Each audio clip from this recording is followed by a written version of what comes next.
Eto, sana hindi sa iniisip ko na merong mga OFW tayo dun sa mga bansa yon, lalo na sa nagigera ngayon sa Israel, 'di ba?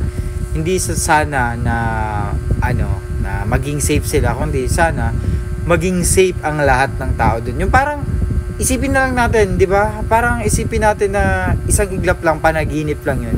Alam nyo, yun yung feeling ko na naiisip ng mga tao dun, lalo na yung mga nawalan ng mahal sa buhay, 'di ba? Sana isang pikit na lang nila hindi yung totoo. Kasi isipin nyo, shocking is pwedeng magising ka, pwedeng hindi, kasi yung nangyari bigla ang war, so wala talagang nakapag-prepare sa Israel. So sana naman, alam niyo yun, tumigil yung both sides.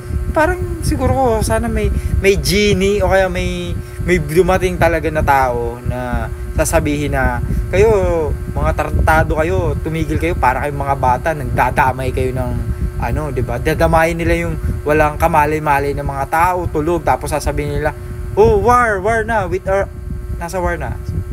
'Di ba? Sinasabi ko lang naman hindi maganda yung ganun. Sa side ko na yun Pero sa lahat naman siguro agree na hindi maganda, at lahat naman siguro still praying na sana maging panaginip na lang, o kaya isang iglap lang, matigil na agad, hindi na pahabain. Okay, sana hindi na pahabain. Yung parang next day, okay, bati na kami. O, 'di ba, ganun. Pero hindi, iwan ko. Pero sana ganun nga.